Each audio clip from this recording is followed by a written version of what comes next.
Depuis quelques jours, Kuźnica n'est plus ce petit village en bordure des épaisses et humides forêts de Podlachie, dernière localité polonaise avant la frontière avec la Biélorussie. Ce lundi, en quelques heures, Kuźnica est devenu l'épicentre des tensions entre les deux pays. Au milieu, coincés du côté biélorusse, plusieurs milliers de migrants, hommes, femmes, enfants, entassés sous des abris de fortune.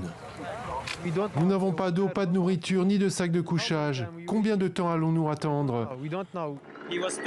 Il dit qu'il est ici depuis 4 jours. 4 jours. Ce n'est pas possible.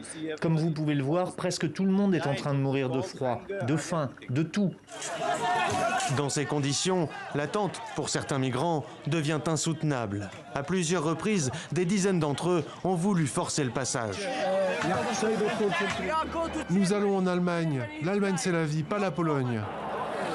Pour l'heure, leurs tentatives d'entrer en Europe sont restées vaines. Les gardes polonais, appuyés par la police et l'armée, ont usé de gaz lacrymogène.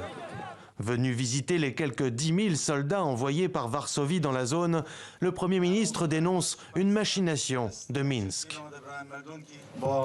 Le régime de Loukachenko utilise des civils comme une arme dans une guerre hybride moderne. Ce que nous voyons ici est une nouvelle méthode. Vous êtes le bastion essentiel prêt à nous défendre contre ces nouvelles méthodes.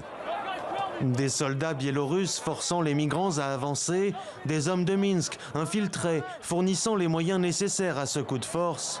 Difficile de vérifier, alors que ni les ONG ni les journalistes ne sont autorisés à se rendre sur place.